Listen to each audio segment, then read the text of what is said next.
नमस्कार, मेरा डॉक्टर इस प्रोग्राम के तहत आप सबका स्वागत है। आज हम आपको मिलवा रहे हैं अमरावती के सुप्रसिद्ध डॉक्टर ऋषिकेश सावदेकर। यह MS आर्थो, इन्होंने अस्थि रोग में विशेष डिग्री प्राप्त की है। डॉक्टर सावदेकर साहब ये पिछले 10 वर्षों से अमरावती में अस्थि रोगों के विषय पर अपनी प्रैक्टिस कर रहे हैं। डॉक्टर सावदेकर साहब, आपका स्वागत है। डॉक्टर सावदेकर सर, जैसा कि आपने पिछले 10 वर्षों में अस्थि रोग के ऊपर काफी काम किया है, तो आपने किस तरह के दुर्लभ रोगों से और किस तरीके से दुर्लभ रोगों में उपचार किया है, ये हमारे दर्शकों को बताना है आपको। वैसे अगर देखा जाए तो अमरावती के इस एरिया में ज्यादा करके जो लोगों में तकलीफें पाई जाती हैं वह कॉमनली अगर विचार किया जाए तो घुटनों का दर्द है जी, कमर का दर्द है जी, उम्र के हिसाब से जो होने वाले बदलाव है लोगों में जी, वे अक्सर पाए जाते हैं जी। विशेषकर 40 साल के बाद में यह तकलीफें पाई गई है। और इसके अलावा यंग लोगों में, जो जवान लोग हैं, उनमें स्पोर्ट्स इंजुरीज जी, कोई गिर जाता है तो उसकी शिकायतें, पर्दा फटना बराबर, ये सब पाए जाते हैं। स्पॉन्डिलोसिस, ये शिकायतें आजकल बहुत ज्यादा मात्रा में हमें देखने को मिल रही हैं। तो डॉक्टर साहब, आपने 10 वर्षों से आप यहाँ पर प्रैक्टिस कर रहे हैं, तो आपके किस किस विषय में, किस किस चीजों में आपकी बहुत ज्यादा पकड़ अच्छी हो गई है, या कौन से ऐसी मास्टरी हासिल कर लिया आपने? अस्थि रोग के सारे जो पहलू है जी, वे सारे पहलुओं में मैं काम करता हूं जी। अमरावती में सब प्रकार की यह सुविधा प्रदान करने की कोशिश की है जी, और ईश्वरी कृपा से काफी उसमें यश भी मिला हुआ है जी। तो और विशेषकर जैसे जॉइंट रिप्लेसमेंट है, जिसमें कि मैंने विशेष ट्रेनिंग भी लिया हुआ है जी, कृत्रिम सांध्य प्रत्यारोपण जी हाँ। सर, रोकना चाहूंगा डॉक्टर साहब के बारे में एक विशेष बात आपको बताऊं कि जब अटल बिहारी वाजपेयी जी अपने घुटनों का रिप्लेसमेंट करवा रहे थे, जिस डॉक्टर ने उनका रिप्लेसमेंट किया, शायद वो आपके गुरु रहे। ऐसा डॉक्टर चित्तरंजन राणावत के साथ मैंने समय बिताया हुआ है कुछ जी। अमरावती के लिए बहुत खुशी की बात है कि आपने इतने बड़े डॉक्टर के साथ समय गुजारा है। और ये आर्थ्रोस्कोपी क्या है? देखिए डॉक्टर साहब, आर्थ्रोस्कोपी जो चीज है ये अभी नई तकनीक सामने आई हुई है जी। विशेषकर घुटनों के दर्द के लिए यह काफी कारगर साबित हुई है जी। आजकल सब टेक्नोलॉजी छोटे से छोटा इंसिजन, मतलब चिरा जी हाँ, छोटे से कम चिरफाड़ में ज्यादा से ज्यादा पेशेंट को लाभ कैसे पहुंच सकता है, सब विचार इस पर लिया जाता है। अच्छा। तो बिन टाक्याची शस्त्रक्रिया, कभी कभी ऐसा भी उसको कहा जाता है अपनी मराठी में, यानी बगैर टाका लगाए आप वो ऑपरेशन कर लेते हैं, वो शस्त्रक्रिया हो जाती है। तो ऐसा कहने का मतलब ये है कि छोटे से छेद में से कोई मशीन डालकर उसमें से दूरबीन के द्वारा देखकर उसका इलाज करने को आर्थ्रोस्कोपी कहते हैं। अच्छा, सही बात है। सर, थोड़ा ये पूछना चाहूंगा कि जैसे घुटने में किसी के पर्दा फट जाता है, या घुटने में किसी के पटेला जो है डिस्लोकेट हो जाती है, या फिर लिगामेंट जो होते हैं घुटनों में वो अगर ब्रेक हो जाते हैं, तो ये चीज आर्थ्रोस्कोपी में क्लियर दिखती है क्या सर? हाँ, ये सब चीजें आर्थ्रोस्कोपी में बिल्कुल स्पष्ट रूप से दिखाई देती हैं। और जैसा कि आपने सही कहा कि बिन टाक्याची शस्त्रक्रिया म्हणजे शस्त्रक्रिया म्हणजे कुछ क्रिया है, उसमें टाका है, कुछ चिरफाड़ है, कुछ न कुछ तो होने वाला है, पर वो 1 या 2 या मामूली से बिल्कुल छोटे से रहेंगे। एक मात्र 5 मिलीमीटर का छेद बनाया जाएगा, उसमें से 5 मिलीमीटर का अंदाज लगाइए, आधा सेंटीमीटर तो उतने से छेद में से वे इंस्ट्रूमेंट अंदर जाएंगे और वो अपना काम बहुत बढ़िया तरीके से पूर्ण करेंगे।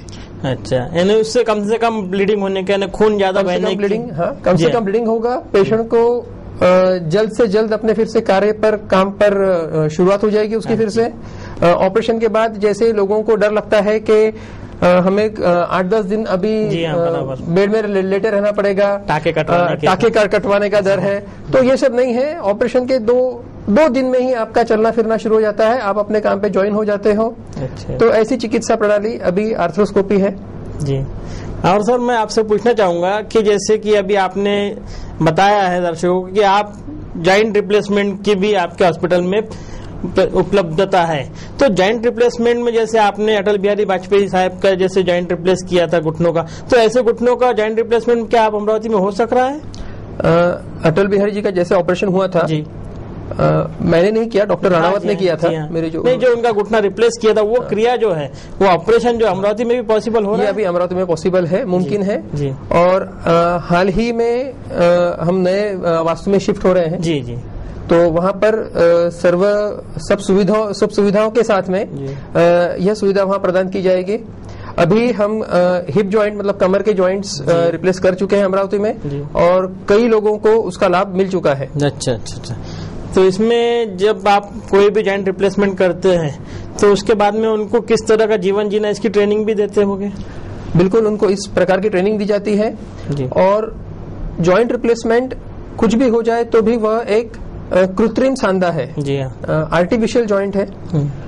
और ये सब इसके बाद में मैं उदाहरण सबको देता हूँ कि भाई जैसे नकली दांत लगाने के पश्चात आप खाना जरूर खा सकते हो जी, पर अगर सुपारी चबाने जाओगे तो वो नकली दांत को क्षति हो सकती है। बराबर बराबर। तो ये हमको याद रखना चाहिए कि अपने दैनंदिन जीवन में जो भी कार्य करना हो जी, वो आप सब आसानी से बगैर बेझिझक बगैर दर्द के आप कर सकोगे जी।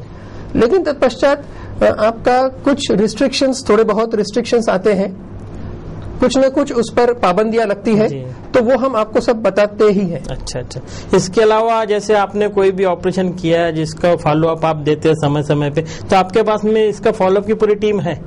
फॉलोअप की पूरी टीम है जी, और पूरा फुल वर्किंग हॉस्पिटल है, तो इसमें कोई अच्छा, आपके हॉस्पिटल में पूरी सुविधा आप उपलब्ध करा? पूरी सुविधा उपलब्ध करा रहे हैं, जैसे कि फिजियोथेरेपी वगैरह? फिजियोथेरेपी है, सब सुविधाएं सर्वसुविधा। सर, जैसे आपने बताया कि स्पाइन सर्जरी बोलने के बाद में क्या होता है कि अमरावती के दर्शक घबरा जाते हैं कि भाई स्पाइन की सर्जरी यानी अपने मनकों का ऑपरेशन करवाना बोले तो बहुत मुश्किल बात, बहुत कठिन परिस्थिति है।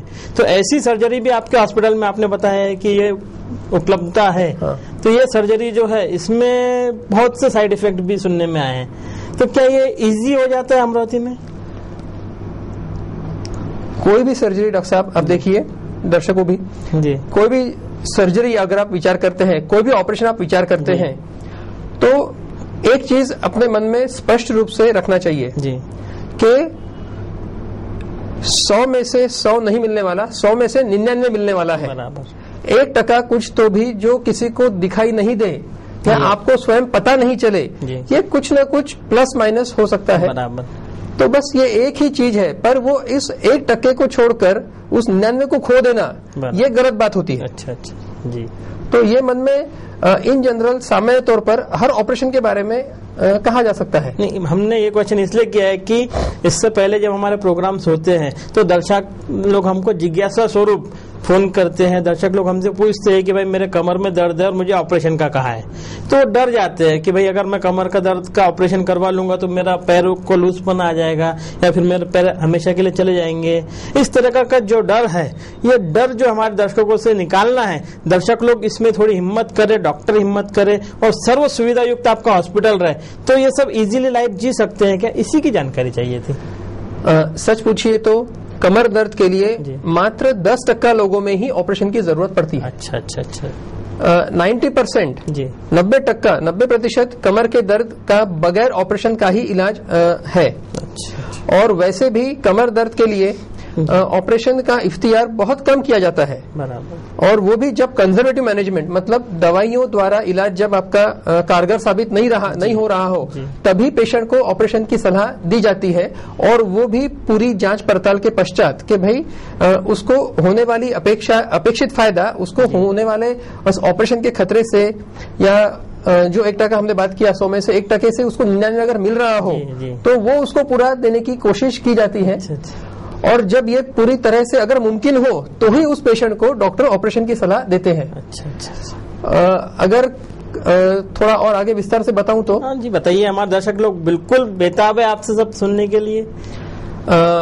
विशेषकर यह ऑपरेशंस जो रीढ़ की हड्डी के ऑपरेशंस की जाते हैं वे प्रामुख्य तौर पर जिनके मणकों की गद्दी अगर वह जगह पर से घसर गई हो, और अगर वो नसें पर दाब दे रही हो, स्लिप डिस्क बोलते हैं जिससे। हाँ बिल्कुल सही, स्लिप डिस्क जिसको बोलते हैं, अगर स्लिप डिस्क अगर हो और वो सचमुच नसों पर दाब दे रही हो और फिर पेशेंट को उस वजह से पैरालिसिस या पैर में कमजोरी आ रही है या हाथों में कमजोरी आ रही है, तो फिर ऑपरेशन की सलाह दी जाती है।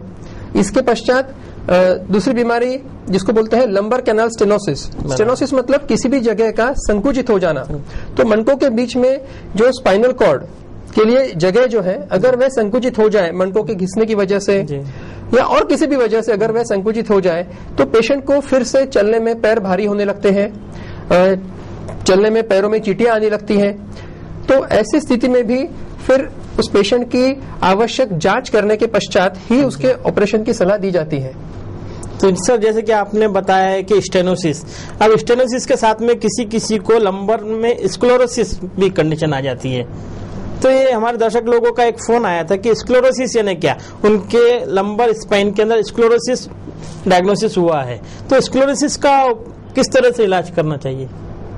लंबर स्क्लेरोसिस के अंदर जैसे ऑस्टियोपोरोसिस हो जाता है, इस तरह के कंटिन्यू ये प्रॉब्लम आए हैं, दर्द बहुत रहता है पेशेंट को और थोरेसिक वर्टेब्रा में दर्द आता है। जब आप स्क्लेरोसिस जब कहा जाता है तो स्क्लेरोसिस का मतलब है कि वह हड्डी का घट्ट होना। हाँ जी हाँ। तो ये प्रामुख्य तौर से पाया जाता है, आपने कहा थोरेसिक मतलब ऊपर की पसली में पाया जाता है। तो इसकी वजह प्रामुख्य तौर पर कोई इन्फेक्टिव पैथोलॉजी होती है। इन्फेक्टिव मतलब वहां पे कुछ जंतु संसर्ग हो गया हो, कुछ जंतु जाकर वहां पर बैठ गए हो, उस वजह से स्क्लेरोसिस होगा। और वो जो स्क्लेरोसिस है फिर उसका हमारे देश में विशेषकर जब स्क्लेरोसिस पाया जाता है तो वो फिर अगर साबित न हो तब तक टीबी ही कहा जाता है। मतलब बोन टीबी की तरफ आपका डायग्नोसिस जा रहा हो, ऐसा कहना पड़ेगा। तो जैसे अब अस्थि रोग के अंदर जैसे अब आप आते हैं तो बोन टीबी का भी आपका डिपार्टमेंट आता है कि उसके लिए विशेष डॉक्टर की तरफ जाना पड़ता है? नहीं, बिल्कुल नहीं। बोन टीबी जो भी अस्थि संबंधी बीमारी है जी, वो बोन टीबी हो चाहे कुछ और हो जी, तो वो तो हम उससे निपटते हैं ही। और बोन टीबी में भी फिर ऑपरेशन रिकमेंडेड है, पर उसके फिर अपने और गणक अलग है और तौर तरीके अलग है और वो हिसाब से उसका इलाज भी किया जाता है। तो अभी आप देख रहे थे और सुन रहे थे डॉक्टर सावदेकर साहब की तरफ से विशेष क्वेश्चन और विशेष उत्तरों की एक प्रश्न मंच पर। और आपको मिलते हैं हम थोड़ी देर से, लेते हैं एक कमर्शियल ब्रेक।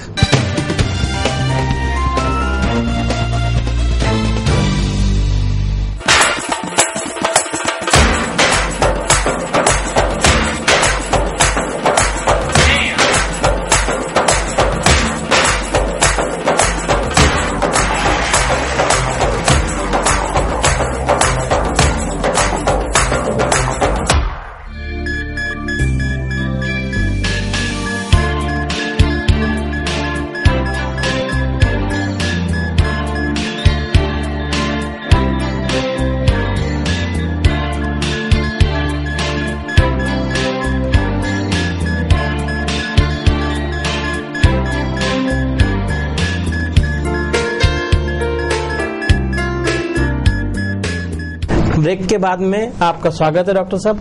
जैसा कि आपने बताया है कि सभी तरह के जानकारी हमें दी है, दर्शकों को दी है। अब हम ये आपसे पूछना चाहते हैं कि डॉक्टर साहब, जैसे कि किसी दर्शक का क्वेश्चन आता है, किसी दर्शक की तरफ से हमें फोन पर पूछा जाता है कि उनके हाथों में झुनझुनी चल रही है। किसी गृहिणी ने हमसे पूछा था कि उनके हाथों में चींटियां चलती है, झुनझुनी मतलब चींटियां चलती है, उन्हें चक्कर आते हैं और पूरा हाथ अकड़ा हुआ रहता है। तो ऐसे समय में उनको क्या हो सकता है, क्या पॉसिबिलिटी है?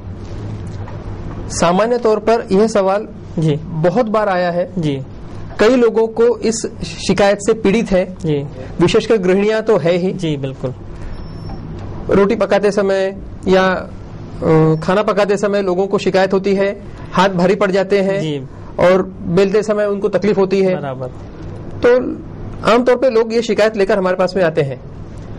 अब इसकी चिकित्सा प्रणाली का विचार अगर किया जाए जी हाँ, तो दो चीजें सबसे सामान्य पहले सामने आती हैं। वो ये कि अगर विचार किया जाए तो पहले तो सर्वाइकल स्पॉन्डिलोसिस। अच्छा। जैसा हमने थोड़ी देर पहले देखा कि मनकों के बीच में की गादी अगर घसर जाए तो मनके तो अगर घसर जाए तो हाथों पैरों में चींटियां आना शुरू हो जाता है। तो वही तकलीफ, उसी प्रकार की शिकायत अगर रीढ़ की हड्डी जो कि गर्दन में है, गर्दन के मनकों के बीच में की गादी अगर स्लिप हो जाए तो भी पेशेंट को हाथों में शिकायत होना शुरू हो जाएगा।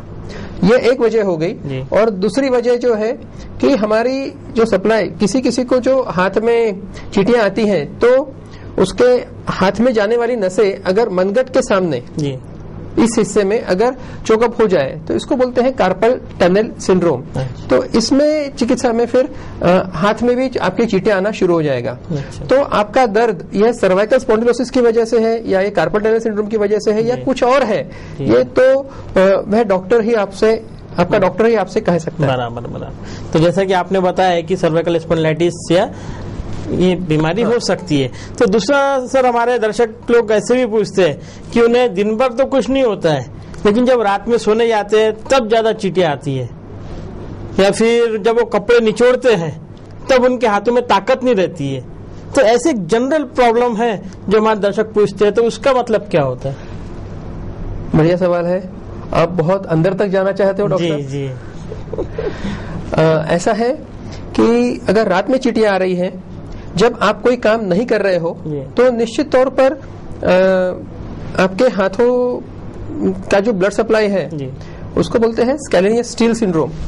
आपकी जो ब्लड सप्लाई हाथों में जा रही है, आप लेटे हुए हो तो वो नस शायद ब्लड सप्लाई चोकअप हो रही है।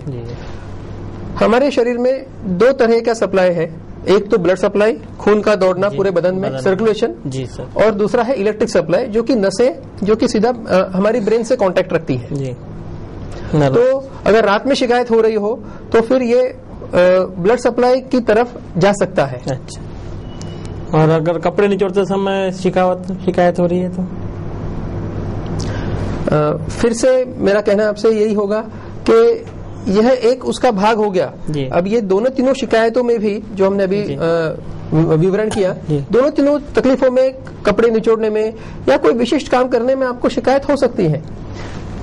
तो वो तो उस डॉक्टर को तय करना होगा डिफरेंशियल डायग्नोसिस की 1, 2, 3, 4 चीजें हो सकती हैं, इसमें से क्या है। फिर आप हमारे दर्शक को ये बतला दीजिए कि जिसको ये शिकायत हो रही है वो तो डॉक्टर से कांटेक्ट करेंगे ही, अगर सुपर स्पेशलिस्ट डॉक्टर से भी कांटेक्ट करेंगे, लेकिन एक ऐसा उन्होंने सावधानी क्या रखनी चाहिए कि ऐसा अगर उनको कोई प्रॉब्लम हो रहा है तो अब जैसे कोई रहता है कि किसी गृहिणी के मिस्टर घर पे नहीं रहते हैं, किसी गृहिणी का कोई लेके जाने वाला नहीं रहता डॉक्टर के पास में, तो घर में वो प्राइमरी रूप में क्या अपना आपको कर सकते हैं? बहुत बढ़िया चीज है। क्या करना चाहिए ये सब ना हो, क्या करना चाहिए जो डॉक्टर के पास आपको जाना ना पड़े। हाँ, ये तो बहुत ही अच्छा है। Precaution is better then care. तो सबसे इम्पोर्टेंट चीज ये है कि मात्र थोड़ा समय आप अपने एक्सरसाइज के लिए निकालिए। ये एक्सरसाइज आपके हर चीज के लिए है, आपके गर्दन के लिए व्यायाम है, आपके कमर के लिए व्यायाम बने हुए हैं। आमतौर पे मैंने पाया है कि लोग सुबह मॉर्निंग वॉक को जाते हैं, बराबर काफी समय उसमें बिताते हैं। डॉक्टर साहब मैं तो ये सब करता हूँ या करती हूँ, लेकिन फिर भी मुझे ये सब शिकायतें हो रही हैं। तो इसका एक सरल सा उत्तर ये है कि मॉर्निंग वॉक में आपके दिल को एक्सरसाइज हो रहा है, आपके पैरों को एक्सरसाइज हो रहा है, पर न बल्कि आपके गर्दन के मसल्स को एक्सरसाइज हो रहा है। गर्दन की मांसपेशियां वैसी स्थूल बनी हुई हैं, आपकी कमर की मसल्स मांसपेशियां वैसी स्थूल बनी हुई हैं, तो उसके लिए भी आपने कुछ समय निकालना चाहिए। अगर एक्सरसाइज आपका नियमित होता रहेगा तो आपको कदाचित इन साधारण बीमारियों के लिए डॉक्टर को पास जाने की जरूरत नहीं रहेगी। जैसा कि आपने सुना है कि डॉक्टर साहब ने बताया है कि अगर आप मॉर्निंग वॉक कर रहे हैं, नियमित सब काम भी कर रहे हो, उसके बावजूद भी आपको गर्दन की एक्सरसाइज आपसे नहीं हो रही है, तो इसलिए जो भी मॉर्निंग वॉक करने वाला बोलता है कि हम मॉर्निंग वॉक कर रहे हैं फिर भी हमें ये दर्द है, ये तकलीफ है, तो उन्हें अपने हाथों की एक्सरसाइज भी करना चाहिए, गर्दन की एक्सरसाइज भी करना चाहिए और उनके कमर की भी एक्सरसाइज करना चाहिए। तो डॉक्टर साहब आपका कहने का मतलब है कि उन्होंने पूरी कंप्लीट स्पाइन की एक्सरसाइज करना चाहिए। एग्जैक्टली जी। हर चीज को कार्यान्वित रखना, हमारे हर अवयव को कार्यान्वित रखना, ये हमारे हाथ में है। जी बिल्कुल। तो ये आपने बहुत अच्छा बताया है। कम से कम जो भी अपने हेल्थ के प्रति अवेयर है वो ये चीज को जरूर लाभ लेंगे। और इसके साथ ही डॉक्टर साहब हम ये पूछना चाहेंगे आपसे कि अब आपने जब गर्दन की बात की है तो आजकल जनरल प्रचलित बीमारी है टेनिस एल्बो, जो सचिन तेंदुलकर साहब या कोई भी स्पोर्ट्स खेलने वालों को भी होते हैं। तो ये टेनिस एल्बो क्या है? बहुत कॉमन, सामान्य तौर पर पाई जाने वाला, हमारे ओपीडी में आने वाले पेशेंट्स में यह बहुत आम तौर पर पाई जाने वाला बीमारी है, शिकायत है। लोगों को कई दिनों से कोहनी में दर्द होता है, कोहनी के बाहरी हिस्से में दर्द होता है। मैं विशेष करके दिखाऊंगा, इस हिस्से में दर्द होता है, यहाँ पर दर्द होता है। और अनियमित कई दिनों तक वो स्वयं उस पर ख्याल देते नहीं है, ध्यान देते नहीं है, और जब शिकायत बढ़ जाती है तो फिर डॉक्टर से कांटेक्ट किया जाता है। जी। ये बीमारी में होता यह है कि वो जो हड्डी है उस पर कुछ नसें जुड़ी हुई है, उस पर कुछ नसें जुड़ी हुई है, तो अगर वह नस पार्शियली टूट जाए, टूटने का संबंध मेरा पूरा दो टुकड़े होने से नहीं है, कंप्रेस हो, माइक्रोस्कोपिक ट्रॉमा बोलते हैं उसको, बारीक ट्रॉमा बोलते हैं जी। अगर वह हो जाए तो फिर यह टेनिस एल्बो की शिकायत होने लगती है। सामान्य जनता के लिए, आप लोगों के लिए, दर्शकों के लिए मैं कहना चाहूंगा कि फर्ज मानिए एक नारियल की रस्सी है, बराबर, उसके अंदर के कुछ धागे टूट गए, बराबर, रस्सी बाहर से नॉर्मल दिख रही हो जी, पर अंदर की कुछ वायर टूटी हुई है, वो जो पता नहीं चलता, जो है उसके रेशे नहीं चल रहा, रेशे निकल जाते हैं जी। तो ये ऐसे कुछ तरीके की वो चोट वहां पर हरदम वही काम रिपीटेड, हर बार वही काम करने की वजह से होती है। अच्छा, तो उसको कारण टेनिस एल्बो होता है। इसको टेनिस एल्बो, जैसे वो तेंदुलकर अगर खेलता है तो हर बार अगर एक ही स्ट्रोक लगा रहा है तो उस नस पर खिंचाव पड़ेगा और वहां पर कुछ न कुछ डैमेज, कुछ न कुछ क्षति तो निश्चित तौर पर होगी, और उसका रिजल्ट है वो टेनिस एल्बो। तो ये तो हो गया सर, आपने जैसे एक स्पोर्ट्समैन को बता दिया है, लेकिन आजकल जनरल देखा जा रहा है कि अमरावती की जो सड़कें हैं उस पर काफी मोटर बाइक, आजकल के सभी गृहिणी गाड़ियां चलाती है, तो वो भी ये प्रॉब्लम लेके आती है। तो उनका क्या कारण होगा कि वो इस तरीके से ये दर्द आ रहा है, टेनिस एल्बो हो रहा है? क्या ये रोड के झटके भी उसका कारण हो सकता है? रोड के झटके कारण तो हर चीज के लिए है, वो टेनिस एल्बो हो या आपकी कमर की शिकायत हो या आपकी गर्दन की शिकायत हो, सब चीजों का अपना अपना उसमें योगदान है, तब कहीं जाकर वह पूरा चित्र बनता है बीमारी का। जी नहीं, एक्चुअल में क्या होता है कि सर अपना आजकल की गृहिणी को क्या है, गृहिणी बोल रहा हूँ विशेषकर, आजकल की युवतियों को नहीं बात कर रहा हूँ मैं, गृहिणियों को अपना पल्लू भी संभालना पड़ता है, गाड़ी भी संभालना पड़ता है, तो ऐसे समय में ही उनको काफी स्ट्रेस आता है, काफी स्ट्रेस आता है, और वो हर बार उसी एरिया में आता है। जी हाँ, तो रोड के गड्ढे के कारण भी। अच्छा, तो सर ये तो हो गया अपना कमर और गर्दन की बात। अब जनरली आप एक देखते हैं कि बहुत से हमारे जो बुजुर्ग हैं जो खड़े खड़े खाना बनाते हैं, जनरली गृहिणी की कंडीशन ऐसी है कि उनको पूरा काम खड़े खड़े ही करना पड़ता है, तो ऐसे समय उनके एड़ी में दर्द आ जाता है। तो एड़ी का दर्द क्या है? ये एड़ी का दर्द विशेषकर दो चीजों की वजह से होता है जी। एक तो आपके एड़ी के निचले हिस्से में दर्द होता हो, जी यहाँ पर निचले हिस्से में दर्द होता हो, और दूसरा पिछले हिस्से में, पीछे में। हाँ जी। तो दोनों जगह पर बेसिक प्रॉब्लम फिर से टेनिस एल्बो के जैसे ही है जी। दोनों जगह जो जुड़ी हुई नसें हैं, वे उसमें से कुछ धागे, जैसा हमने अभी देखा, वे अगर क्षतिग्रस्त हो जाए तो ये शिकायत होगी आपको जी। तो इसका उपचार किस प्रकार से? सब चीजों का उपचार बेसिकली वो सब काम करने से आप टालिए जिससे आपको यह दर्द हो रहा हो। अभी टेनिस एल्बो के लिए अगर देखा जाए तो हम सलाह देते हैं कि भाई एक हाथ से आप काम करें जी। बड़ा कठिन लगता है, पर हम कहते हैं कि भाई अगर सीधे हाथ में अगर शिकायत हो तो उसको बाएं हाथ से सपोर्ट करो। अच्छा। आपके दैनंदिन जीवन में उसको बाएं हाथ से सपोर्ट करके देखो, बहुत फायदा होगा। अच्छा। अगर आपकी एड़ी में दर्द हो तो आपको नरम चप्पल पहनने की सलाह दी जाती है, ताकि आपके एड़ी पर से लोड, वो नरम जो फोम है वो भी कुछ हद तक बेयर करे, कुछ हद तक वो फोम भी उसमें योगदान दे अपना, तो आपकी बॉडी का वजन थोड़ा सा वो फोम बेयर करेगा। फोम अगर लेगा तो निश्चित तौर पर वहां का लोड कम होगा, तो आपको फायदा होगा। यानी जनरली ये है कि वजन ज्यादा होने से भी एड़ी का दर्द आ सकता है, वजन ज्यादा होने से एड़ी का दर्द आ सकता है। और दूसरी चीज, जो गृहिणियों में जिन पेशेंट्स में डायबिटीज की बीमारी हो, ऐसे लोगों में भी यह ज्यादा तौर पे पाया गया है। मेरा कहना ये नहीं है कि हर डायबिटिक पेशेंट को टेनिस एल्बो होगा या हर डायबिटिक पेशेंट को आपकी एडी की शिकायत होगी जी। अच्छा, अब जैसे सर आपने एडी का बता दिया, टेनिस एल्बो बता दिया है, आज की कॉमन बीमारी पर आता हूं मैं, कि बोलते हैं जनरली कि मेरे घुटने में नहीं लाना, मतलब कहने का मतलब ये है कि घुटने का दर्द एक कॉमन बीमारी है। तो पहले बच्चा रहता है उसके घुटने में अकल बोलते हैं, और अभी जो बूढ़ा रहता है घुटने में दर्द बोलते हैं। तो इसका क्या कारण है कि घुटने में दर्द हर एक को क्यों आता है? घुटने का दर्द आमतौर पे 40 साल की आपकी उम्र के पश्चात शुरू होना शुरू हो जाता है जी।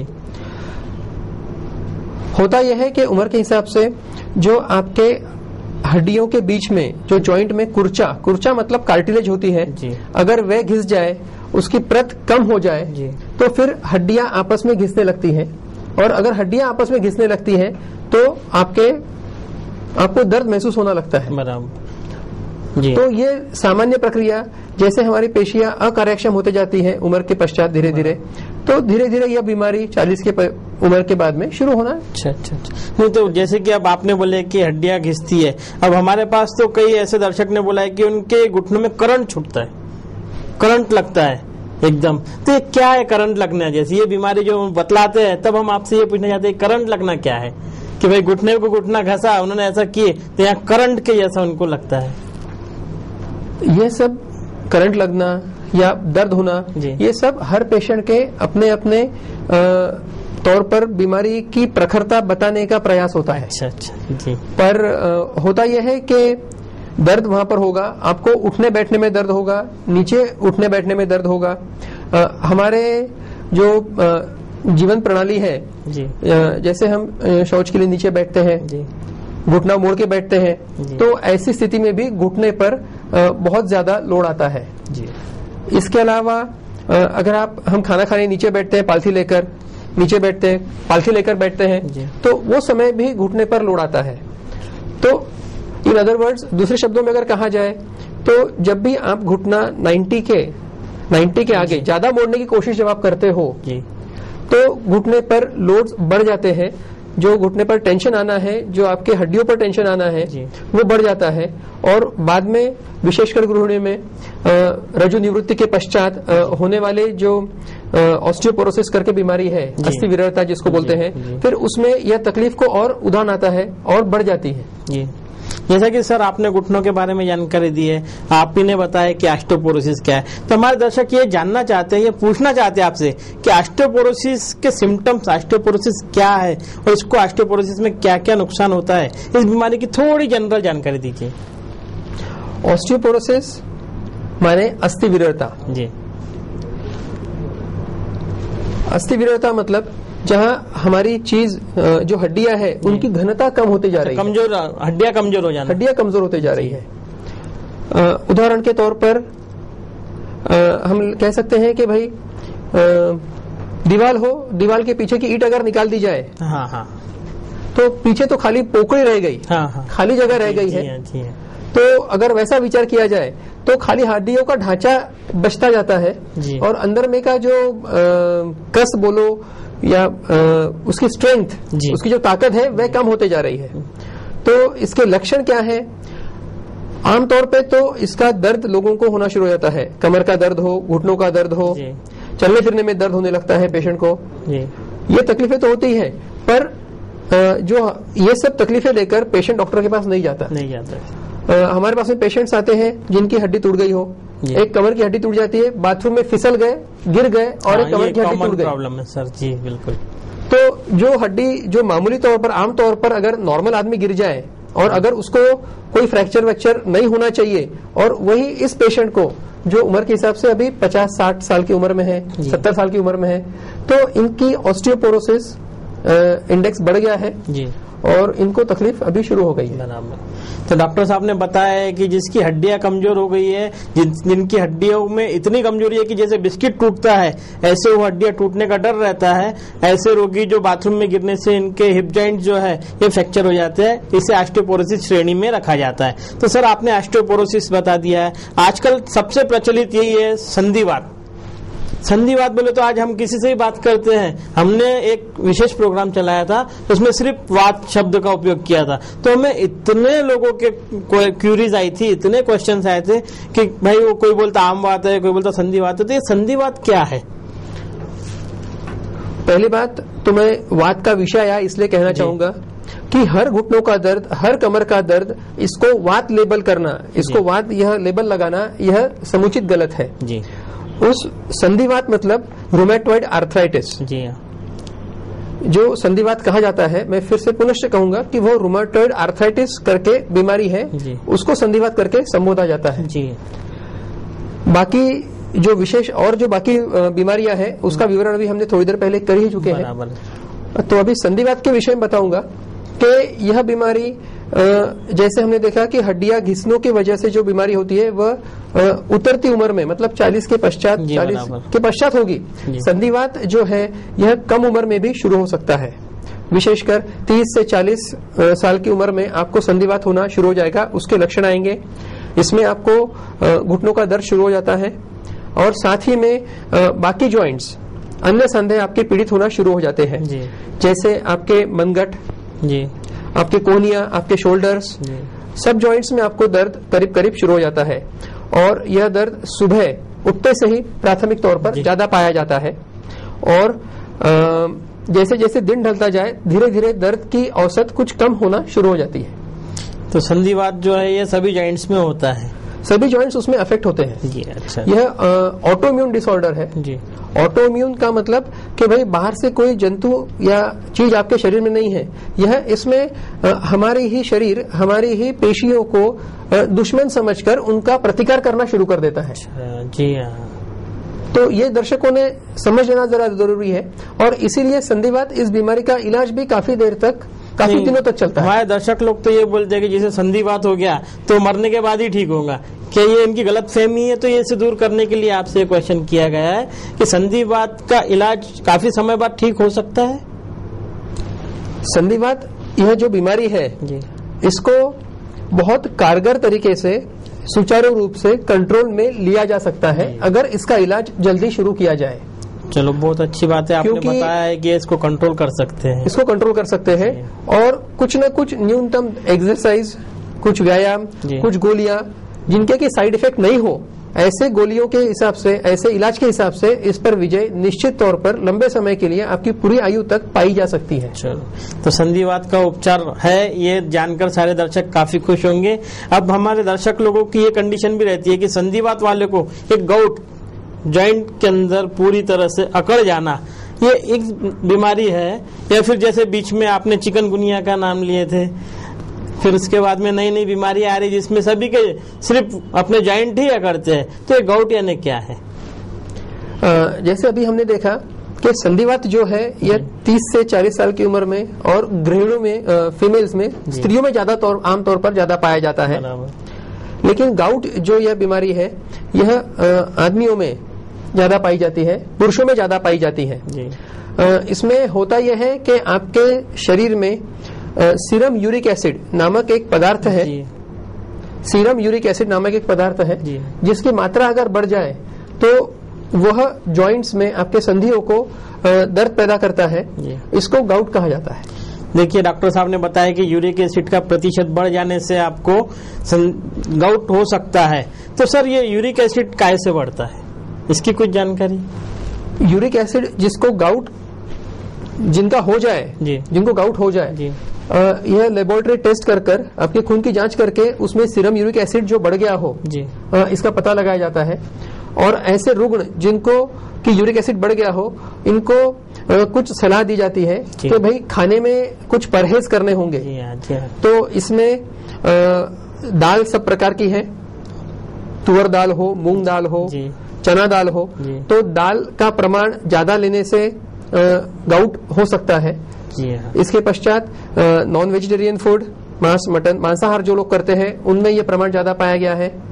और ऐसी अन्य कुछ सब्जियां भी हैं जैसे पालक है, फूलगोभी है, तो इनमें वह उस यूरिक एसिड को बनाने वाले पदार्थ ज्यादा प्रमाण में पाए गए हैं।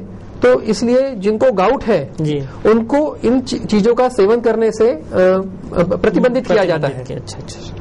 लेकिन जिनको गाउट नहीं है उनको गाउट होगा ऐसा सोचना भी अनुचित है। बराबर, मतलब जिनको गाउट नहीं है उन्होंने ये चीजें खाने से परहेज करने की कोई वजह नहीं है जी। मैं दर्शकों से कहना चाहूंगा कि ये चीजें आप रूटीनली खा सकते हो, रूटीनली अपना जीवन व्यतीत कर सकते हो। जिनको गाउट है सिर्फ उन्हीं लोगों ने इन चीजों पे थोड़ा सा कंट्रोल करना चाहिए। चलो, बहुत अच्छी बात है डॉक्टर साहब कि आपने हर तरह की बीमारी का ना सिर्फ उपचार बल्कि उनसे बचने के रास्ते भी बताए, खाने की परहेज भी बताए और सब तरह की जानकारी हमारे दर्शकों को ली है। इससे हमारे दर्शकों को काफी विशेष लाभ मिलेगा। लेकिन सर, मैं आपसे अब जाने के पहले हमारे दर्शकों को संदेश देना चाहता हूँ कि अपनी लाइफ स्टाइल के अंदर ऐसे कौन सी चीजें अपनाएं जिससे कि वह सब अस्थि रोग से बचे जा सके। आपने जैसे कहा डॉक्टर साहब, prevention is better than cure. जी बिल्कुल। तो हर चीज को अगर प्रतिबंधित अगर कम कर सकते हैं करने उसका, तो उसके प्रतिकार करने की जरूरत हमें पड़ेगी ही नहीं। जी। तो नियमित तौर पर व्यायाम करें जी, अपना वजन कम रखें जी, अपनी आवश्यकता अनुसार ही भोजन ग्रहण करें। बहुत अच्छा। तो इन सब चीजों से आपको काफी फायदा होगा और आपका सुदृढ़ जीवन बना रहेगा। तो इसके साथ ही हम डॉक्टर साहब को धन्यवाद देते हैं और आपसे निवेदन करते हैं कि आप देखते रहिए मेरा डॉक्टर यह प्रोग्राम सिटी चैनल के ऊपर। और अगर आपको इस प्रोग्राम में या इस कार्यक्रम में अपने कुछ क्वेश्चंस भेजना है या अपने कुछ बीमारियों के बारे में पूछना है तो आप हमें डायरेक्ट फोन पर कांटेक्ट कर सकते हैं या फिर हमें आप लिख सकते हैं। हमारा पता है सिटी चैनल कार्यालय, धनराज लाइन, सक्कर 7, अमरावती। नमस्कार। नमस्कार।